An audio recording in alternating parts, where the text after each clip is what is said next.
وذكر فإن الذكرى تنفع المؤمنين. No problem. See you. Yeah. Yeah. Are you're not Muslim? No, I'm not. Yet. I'm trying to get him to convert. So what are you? Do you believe in a specific I'm not religion? religious, but I like to read religious texts because it's interesting and maybe I'll find something I find. What about the idea of God's existence? Do you believe in a creator, higher power? I feel like it's a bit reductive to reject it entirely. You reject it? No, I don't. It's reductive to reject it. You're saying. Okay. So what is your position on it? I like to think that if there's any divine being, they're kind enough to let me know that. Is it okay if you come a little bit closer, because I can't hear you what you're saying? Sorry. I like to think that if there is a God, they'll be cool enough to let me know that they exist. Okay. How would they let you know they exist? Well, this is the problem. The argument is that they let us know that we exist by the sheer miracle of existence. But existence isn't always fun, so I don't know if that there is a God who's kind all the time. So let me ask you this question: if this life was a test, and that test is whether you will believe in God and follow His commands, and whether you would reject Him, would it make sense for God to give you a sign that He exists while He's testing you whether you would believe in Him or not? My main issue is that I am not entirely convinced in the merits of the notion of free will. And the idea that I'm being tested, therefore, is kind of uncomfortable to me if I don't believe that I can make decisions in any other way that I've made decisions before. I don't believe you. Sorry? I don't believe you. You don't believe me? Yeah. I know you live your life knowing that you have a free will to choose what you do. Are you choosing? You believe you chose to come here. You believe you're speaking to me now by choice, and you can walk away anytime you want. I can walk away, but I only came here because I know this exists. No. But you came here assumes that you made a choice.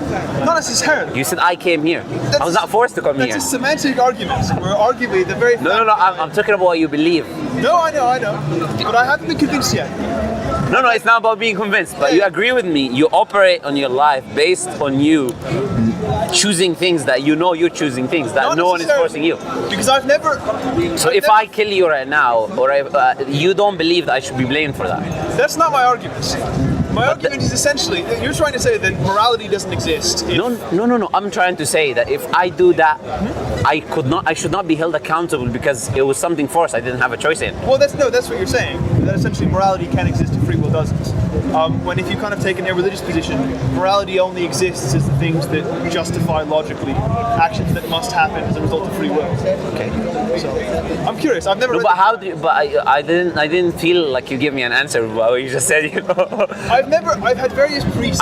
We're having a nice discussion. I'm not trying to trap you. My religious background is mainly Catholic. Okay. And I've had various discussions with priests and religious officials that I know, who've always tried to convince me that free will is an absolute given. But I've never really been comfortable in my mind that the decisions I've made in life could ever have gone any other way than the way that they have. Okay. So I struggle with that. No. Actually, the Qur'an has a very interesting verse about that. Is that the Qur'an says what you're saying, and it says that people who don't believe use that as an excuse not to believe. Interesting. Right? So it says that قال الذين كفروا لو شاء الله, those who disbelieve, they said, if Allah willed, you would not have disbelieved. Right? So Allah says this is how they disbelieve and this is how their ancestors disbelieve, using that excuse. So it's an excuse then? Yeah, exactly. That's what I'm saying to you. I don't believe you, and I know that deep down you know that you're living it. When you do your day-to-day things, you do them based on you making your choices. But when it comes to belief in God, all of a sudden this idea of free will comes into the picture, which to me is a bit inconsistent. It is like the same people who come to me and say, I do not know if this existence is real and this and that. This is the same hypocrisy. I say, okay, why don't you go in front of the bus and jump on top of the building? Why don't you live your life based on the claims that you make that this life might not be real? No, you live your life that this life is real. But when I talk to you about God's existence, maybe not everything exists, maybe when it comes to God, all of a sudden there is a complete different kind of argumentation when it comes to God, complete different criteria. Why? Because there is deep within the person does not want to believe in a creator. Well, obviously it's terrifying.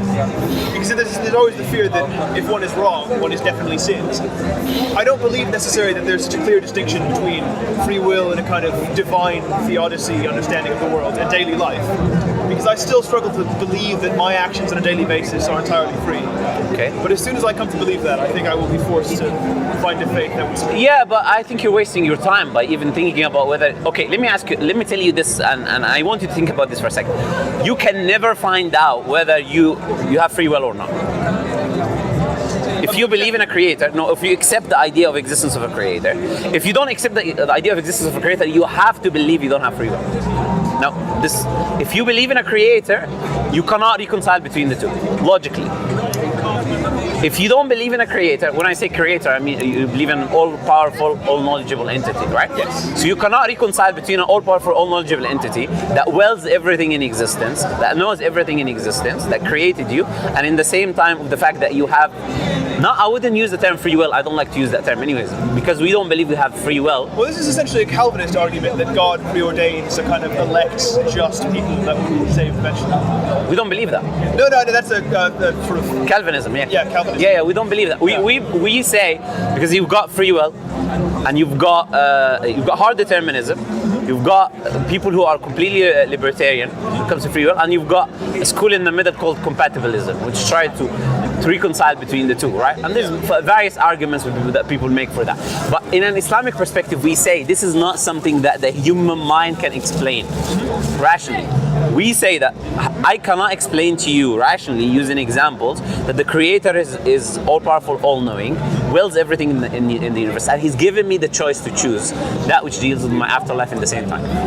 But I'm saying this is not an excuse to say this religion is true or not. I should look if this religion has evidence that is true. If this religion has evidence that is true, then by default, it claiming that I have free will is also true. This is how I would advise you look at it. I'm open to considering it that way. Okay. You've been very helpful. I've never had much exposure. No problem. Okay, so let me ask you this question. How would you determine whether a specific religion is true or not? Because now this is the crux of the matter, isn't it? How then would I say this religion is from God, or this religion is true, or it's not true? Well, arguably its tenets would have to be fulfilled, that whenever it says God will do, God will do. Okay. And that's never really been reached by any faith. Some of the most hilarious things I've read about in Christian theology are where they kind of... My favorite thing I read about was a belief called millenarianism, where in the very early Christian church, they had the belief that essentially, because in the book of Revelation, it says that in 1,000 years God will come back and judge everyone. It says specifically 1,000 years. I know. And then when that didn't happen, no one knew what was going on. That's not the only false prophecy in the Bible. But what I'm saying is, for example, where the only way we'll ever find an objective proof is if a very specific tenet of the faith I like what you said. is objectively proven. I agree with what you said. And I don't think that's really happened to me for any faith. That's the point. What you're saying, I love what you're saying, because I'll tell you what, it's a sign of sincerity, what you're saying. Because most unsincere people, what they would do, when I ask them for a criteria, they would claim there is no criteria. Okay, what will prove to you that God exists? Nothing really can prove that God exists. Okay, why are you asking me to show you that God exists then? Which shows the inconsistency and hypocrisy of some atheists, right? But the point is, you're showing sincerity because you're actually given a criteria.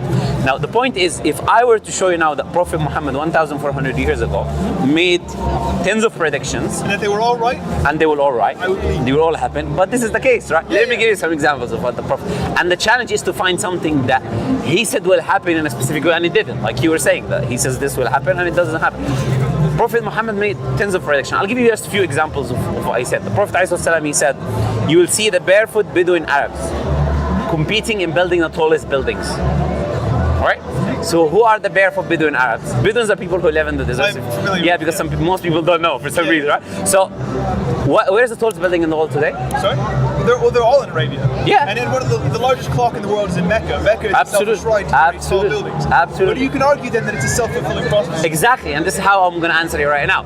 First is that the Prophet ﷺ and the Qur'an as well commands you not to spend money in things which are not useful, not to use money. So it's not something that the Prophet told the people to do. It's to be, if you're wasting your money on things which are not important and people are dying of hunger, the Prophet would tell you not to do that. He would tell you the opposite. So you're not really following what the Prophet says. That's the first thing. The second thing I would say is, how did they get the financial capacity to be able to build the buildings anyway? What happened? Sorry? You know what happened? Well, oil? You find oil, exactly, right. You could argue it was a kind of divine intervention. No, but the Prophet, he said 1,400 years ago, the earth will puke its treasures and money will become abundant within you. So he didn't only say that you will be building these tall buildings, but he also said that the earth... Money would come for those buildings. Yeah, the earth will be puking its treasures, giving out its treasures, and money will become abundant within you, the Arabs. So you specifically telling them that this will happen. So it's not only that he told them what they will do, but he also mentioned the reason. That's fascinating. Okay, now the Prophet ﷺ said, now there are so many countries that are Muslim today. Now, many of them, or you can say even most of them, the Prophet ﷺ named that Islam will enter them by name. So the Prophet said Islam will enter Egypt, right? Islam will enter Syria, Islam will enter Lebanon, Islam will enter Yemen, right? Islam will enter Pakistan, India, Islam will enter Constantinople, which is Turkey, right? And he named each of these countries, and he said, you will overcome the Roman and Persian Empire. And when he was saying that, and I wanted to keep that in mind, when he was saying that, he had really, like, what, 300 followers around him? And the rise of the Ottoman Empire is entirely miraculous. Absolutely. When the Prophet ﷺ was there, I'm telling you, he had 300 followers. He was being persecuted in Mecca. He didn't know if he's going to live tomorrow or not. His companions didn't know if they're going to live tomorrow or not. And all of a sudden, this man is telling them, you will overcome the biggest empires of the time, the Roman and Persian Empire. An atheist historian, he said, this is paramount to saying the Eskimos are going to conquer USA and Russia. Imagine, go to the Eskimos now and say all these bunch of Eskimos are going to conquer. Right, so it was the same thing. And now look at the map. Islam spread exactly what the Prophet ﷺ said. He said, Zuwiyat liya al-ard. Earth was projected onto me. And I've seen its eastern sides and western sides, and Islam was spread in the east and the west. East and the west of Saudi Arabia. And today, look, east and west of Saudi Arabia, Islam spread, right? So this is what the Prophet ﷺ said. The Prophet said, the deserts of Arabia will become green again. Now I want to show you something interesting. What did he say? He said the deserts of Arabia will become green once again. Now let's see what Nature, you know Nature obviously, right? I'm familiar with it. Yeah. Which is the biggest, obviously, science magazine in the world. So I don't know who's not familiar with it. Okay, so let's see what Nature magazine says about that. So I want you to think about what I said. The Prophet said the deserts of Arabia will become green again. What does again there mean? If I say something, they were before. Exactly. If I say something will happen again, it means that something happened already once. So he's making two claims. It's a scientific prediction that the seas as they existed in the past of the Arabian Peninsula were green and full of life. Exactly. So he's making two claims. He's making the first claim is that in the past this was meadows and rivers and green, and he's making a claim about the future that it will be also meadows and rivers and green. Now, according to Nature Middle East, unrevealing Arabia's green past, right? And they show you traces of 5,000 ancient lakes. They show you fossils of animals like, let's say, whales and animals that only live where there's a lot of water, right? So this is when it comes to the past. So we know thousands of years ago, which you wouldn't know, but we know today.